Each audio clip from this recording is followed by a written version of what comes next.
At the entrance, she said, "Take care of it for a week." I was puzzled. "What are you talking about?" Suddenly, my self-centered sister-in-law called me. She had left her baby in an eco bag at our entrance, but I had moved out yesterday. As soon as she heard my reply, my sister-in-law started shouting, "I'm overseas. Find it now." I rushed to the house I lived in by car, but the baby was nowhere to be found. I thought I need to call the police. With trembling hands, I took out my cell phone and was about to uncover a truly terrifying fact. I married Scott 10 years ago, and we lived together. We wanted children, but were not blessed with any. Before I knew it, I was 38. My younger sister-in-law, Lindsay, who was 5 years younger, often took advantage of me. Her husband was a president, and my husband worked for his company, which she used to her advantage. It was commonplace for her to ask me to run errands, only a 10-minute drive from our house. Moreover, since she got pregnant, she called me more often, even making me clean the house and prepare dinner. Even though I loved taking care of people, I told my husband that she was being too selfish. But he asked me to keep looking after her for a while, saying, "I'll talk to her about it." "Sometimes sorry, but please help her out," he'd say. It seems my husband was under her husband's influence. So I reluctantly went to Lindsay's house whenever she called. "Ah, my stomach is heavy," she'd say. "Hey, Michelle, don't just sit there. Get the TV remote." What? Although she was only 3½ months pregnant, her belly seemed to be showing more than it should. However, she was naturally plump, so I kept my unnecessary thoughts to myself. "Wouldn't it be better for a safe delivery if you moved around a bit yourself?" I suggested. "Don't give me advice when you've never been pregnant," she snapped. "This baby is going to be our future son. What's wrong with taking good care of him?" She slouched on the sofa, never dropping her arrogant attitude, which gradually wore on my nerves and stressed me out. But when I questioned whether the gender could be determined at 3½ months, she flared up in anger. "You have an old brain. Nowadays, civilization has advanced so much that you can find out the gender right away," with Lindsay insisting as if it were the most natural thing. I didn't feel like arguing back and just listened to her complaints wearily. "You're just jealous because you can't get pregnant," she accused.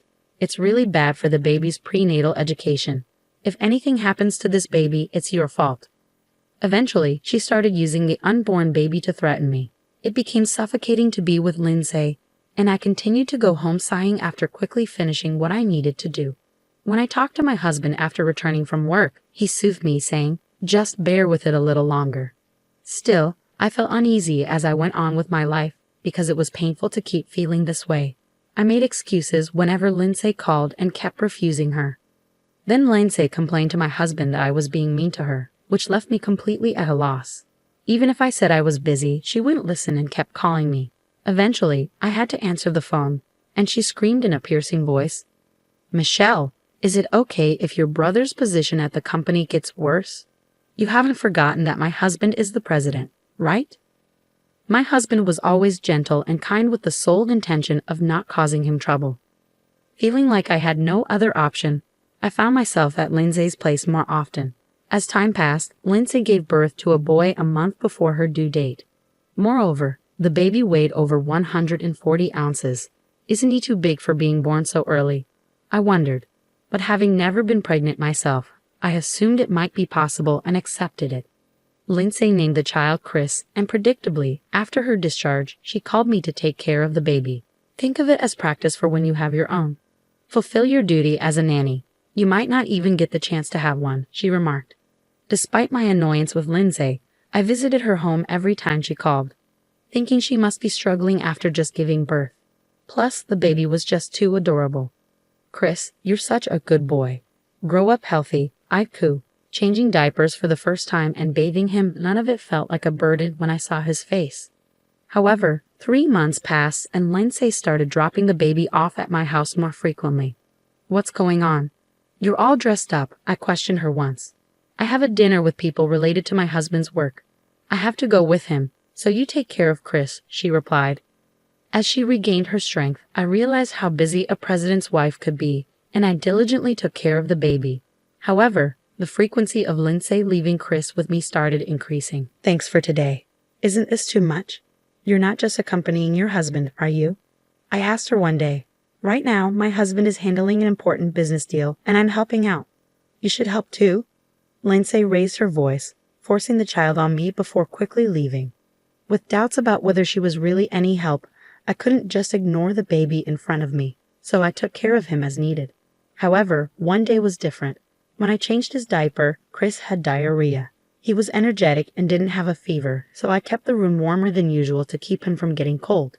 In the evening, when Lindsay came to pick up Chris, I told her about it. She confronted me loudly, accusing, "You useless thing. You did something to Chris out of spite, didn't you?" I shook my head, denying it, just as my husband Scott came home. "What's all this noise in the entryway, Scott?" Lindsay's voice softened, and she started crying, despite always using harsh words towards me. "I understand your feelings, but Michelle doesn't have much experience with child rearing. It might have just been a bit cold today. I'll apologize, so please forgive her," my husband defended me. But I was puzzled as to why I had to apologize when I hadn't done anything wrong. Feeling frustrated, I sent Lindsay and Chris off while preparing dinner in low spirits. Suddenly, my husband became serious and pulled a letter-sized envelope out of his bag. "Michelle, there's something important we need to talk about." "Dinner can wait. Please have a seat," he said, spreading out the documents on the table. The words he told me were hard to believe, especially since I hadn't imagined anything like it. However, understanding his firm resolution, I quietly nodded. A week later, while I was unpacking some boxes, Lindsay called. "I left a bag at your entrance, so take care of him for a week," she said abruptly. "What? What are you talking about?" I responded, confused. "Don't play dumb. It's my baby, of course." "You've already brought him inside, haven't you?" she accused. After hearing the full story, it turned out that since I was not at home, she had put Chris in an eco bag and hung it on the doorknob. Panicked, I said, "Wait a minute, we moved out yesterday. We're not going back to that house. Please go and pick up Chris right away." However, Lindsay didn't believe me, accusing me of lying again. When I insisted it was true with a serious tone, she suddenly panicked. It turned out she had left Chris 5 hours ago. Moreover, I was shocked to learn that she was currently on an overseas trip. Despite it being spring, it was still a chilly day without much warmth. "Go pick up Chris now." "Hurry up," she demanded. More worried about the baby than angry at Lindsay's attitude, I immediately drove off. An hour later, I arrived at our old house and checked the entrance, but there was no sign of Chris. I scoured the garden and asked the neighbors, but no one knew anything. There were no signs of an echo bag, no crying heard. What's going on? Feeling futile without any clues, I was about to call the police when my phone rang. "What? What did you say?" The content of the call was so shocking that I was left speechless. After ending the call, I was so stunned that I just wandered around in a daze until Lindsay called. "He was in the eco bag hung at the entrance, wasn't he?" she asked urgently. "Oh, he's not there. I can't find him anywhere," I replied. "Seriously, this is bad. If we don't find Chris, my husband might divorce me. It will be your fault if we don't find him." Lindsay's voice trembled over the phone, revealing her panic. Realizing there was nothing else to be done, I offered to report to the police and ask for help. But Lindsay adamantly refused, fearing it would become a big deal and her husband would find out. "Chris's safety is more important than your reputation. Chris is just a tool to extract money from my husband," she revealed selfishly. Unconcerned about me, I could hear Lindsay talking with someone she was with. After a while, Lindsay lamented, "This trip is ruined. I couldn't get a flight today, but I'm coming back tomorrow. Don't tell my husband anything. If you find Chris, contact me immediately. I'll do what I can." After hearing my response, Lindsay seemed satisfied and hung up the phone. The next day, as I waited for her at the airport, she appeared arm in arm with a man. Seeing me, she approached with a displeased look. "Michelle, what are you doing here? Did you find Chris?" "I came to tell you something important. Chris has gone somewhere you can't reach. It's too late," I said with a downcast and sad expression. Lindsay began to panic. "You're lying. What am I supposed to tell my husband, you useless thing? Find a baby that looks like him right now," she demanded, enraged and devastated. "How can you say that? Are you even a mother?" Overwhelmed with anger and sadness, tears started to flow. However, I quickly wiped my tears and firmly met her gaze. "Instead of looking for a similar child, talk to this person," I said. As I said this, a woman who had been hiding behind me, wearing her hood deep over her face, shook herself. Not just Lindsay, but the man with her started trembling. "Yes, This woman was the wife of Lindsay's affair partner. The man was too shocked to move, and as his wife confronted him, yelling, "You scum, I'll knock some sense into you," he pleaded pathetically, "Please forgive me." But his wife was unforgiving, telling him to bite down hard, and then she slapped him back and forth. The force was so tremendous that passersby stopped in their tracks. She left the man, who had collapsed while clutching his cheek, and then turned to face Lindsay. Lindsay quickly stepped back and began to speak rapidly. "Listen, don't get it wrong. We're not in that kind of relationship." "What?" "Hey, Michelle, stop recording with your smartphone." Despite her attempt to deceive, seeing me holding up my smartphone to record the scene, Lindsay snapped back. However, I continued to record. I remained calm. "Then how do you explain this?" I pulled out an envelope I had brought with me containing emails between Lindsay and her affair partner, as well as cozy photos of them I found on social media. Lindsay attempted to forcibly take these from me, glaring menacingly. "Snooping around like that is the lowest. How did you find his wife's contact information?" "I actually met his wife by chance," I replied. "When I saw Lindsay's affair partner on social media, his face seemed familiar. After racking my brain, I realized he was the husband of the woman who works at my regular hair salon. He too was a hairstylist, but unlike his wife, who was successful and owned several shops and was skilled in a technique she was known for, he was known for not working and just playing around. He was a typical husband sponging off his wife. When I told his wife about Lindsay's affair trip, she said, 'I've reached my limit. I'm joining in.' She came with me, usually gentle and kind. I was honestly surprised at how terrifying she could be when angry. Such a playboy hairstylist couldn't stand up to his wife and kept rubbing his hands together like a fly, repeatedly begging, 'Please don't divorce me.' Watching her steadfast refusal, I felt a strong resolve. Moreover, was Chris born from the affair? I continued. "What? Don't just make things up without proof," Lindsay snapped back. "But he was born a month early and weighed over 140 ounces. That's definitely too big. You've been fudging the weeks, haven't you?" While saying this, I pulled out another envelope and showed her the documents inside. One was a maternal and child health handbook, and another document proved that Lindsay's husband was not Chris's biological father. "You play dirty. But if I tear this up, it's like nothing ever happened," Lindsay declared, snatching the DNA test results from my hand and tearing them up on the spot, looking pleased with herself. She probably thought she could get away with it, but that wasn't going to happen. "You better talk directly to the person who gave me these documents." I turned my smartphone towards Lindsay, and she opened her eyes and mouth wide, as if she was about to scream. No wonder, the screen showed Lindsay's husband. I wasn't recording. I was on a video call with Lindsay's husband. "Lindsay, you lied about going to your parents' house and deceived me," he said sternly. "Well, so you know," she stammered, not making any sense in response. Standing in front of her, I slowly began to speak. "Listen carefully. I'm going to explain everything one by one." A week ago, her husband, suspecting something, had requested a DNA test between himself and Chris. After finding emails between Lindsay and her lover at the same time, he lied about going on a business trip for a week to monitor her actions. Lindsay, not knowing this, immediately contacted her lover by email and booked an overseas trip online in a rush. She didn't even think to clear her browsing history on the day of the trip. After placing Chris in an eco bag and hanging it at the entrance of the house I was living in, Lindsay skipped off to the station, humming a tune. Her husband followed her and took care of Chris. If he had been left at the entrance for over 5 hours, who knows what could have happened. "So Chris is alive?" Lindsay's husband asked. "Yes, he's with me now." The call I was about to make to the police when I couldn't find Chris was from Lindsay's husband, I explained. Surprised but eager to understand the situation fully, I immediately went to his house. Chris was full of energy, flapping his arms and legs as he played with a rattle.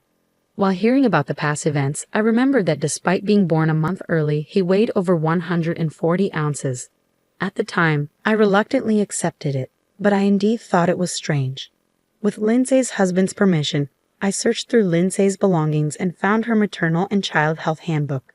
Looking at its contents, I began to piece together the truth. I discovered that Lindsay had falsified the baby's weeks. Why did Lindsay do such a thing? Looking back at the actual timing of her pregnancy, it was exactly when her husband was away on a long business trip for about 2 months. Therefore, it was impossible for him to be the father of the baby, realizing that she was pregnant with her lover's child. Lindsay thought she could deceive everyone by fudging the birth month, especially since the baby turned out to be an unexpectedly big baby. That's when I became suspicious. Then the lover, now exposed even about the child, began apologizing profusely to his wife. However, his wife coldly said, "You'll have to live on your own strength from now on," and slammed a divorce paper down on the spot as she kicked her crying husband and walked away. There was a refreshing certainty in her stride. Meanwhile, Lindsay's husband did not remain silent. "Of course I'm divorcing you. Go be with that man," he declared. "No, I just liked his face. He has no money. You were with me just for the money, right?" Caught in the truth, Lindsay choked up. "You said Chris was just a means to get money from your husband." "Don't spout nonsense," her husband retorted. I had recorded everything to prevent Lindsay from denying it later. Lindsay's husband had been silently listening to our conversation until then, his face flushed with deep furrows between his brows. Confronted with the unexpected truth, Lindsay seemed to tremble slightly, but then, as if remembering something, she peered into her smartphone screen. "If Chris is okay, then it's all good, right? Besides, even if we're not related by blood, I gave birth to him. So he's as good as your child," Lindsay argued, looking smug. Both Lindsay's husband and I inadvertently exclaimed, "What?" at her pathetically selfish justification. "This is the end." Lindsay's husband abruptly hung up the phone. "What are you going to do about this? I did everything you told me to do, didn't I? Didn't you like it?" Lindsay tried to call her husband from her smartphone, but he had blocked her calls. "More importantly, Lindsay, did you know that leaving Chris in an eco bag and going out is a crime?" I asked, shaking my head vigorously. I showed her what kind of crime it was on my smartphone screen, and she suddenly began to tremble and collapse on the spot. "Lindsay, this is goodbye for us." "Farewell," I said coldly. After giving her a cold look, I walked away, feeling a chill. When I turned around, Lindsay's eyes were bloodshot, and her brows twitched as she made a terrifying face. "I'll tell Scott this happened because you moved without telling me," she shouted, desperate. "It was my husband who decided to move because he pitied me being exploited by you. He knows everything about this incident too. He said he never wants to see you again." Thinking her brother was her last ally, Lindsay screamed loudly when she realized he had abandoned her. It's incredible how selfish one can be, never once thinking about Chris. This is no time to cry. Go pick up Chris right now. If I'm getting divorced, I don't need the baby. What kind of person are you? I retorted. I will never forget what you just said. Chris will never go back to you, no matter what. Having declared my separation from my hopelessly awful sister-in-law, I walked away with a firm resolution in my heart. Later, I reported the incident of Lindsay abandoning the baby to the police. Even though he was quickly protected, the act was deemed too cruel, and Lindsay was severely reprimanded by the police. Lindsay ended up being divorced by her husband and disowned by her own family, becoming utterly alone. She was sued by her ex-husband for child abandonment and tricking her child's father, demanding $30,000. She and her lover had to borrow money to pay the settlement, and because they borrowed from a dubious company, she ended up working in a shady place to repay the debt. My resolution was to raise Chris as my own child. When I told this to my husband, he happily agreed. Oh, I almost forgot to mention, I am also expecting a new life. I will raise these children carefully so they can live freely and happily.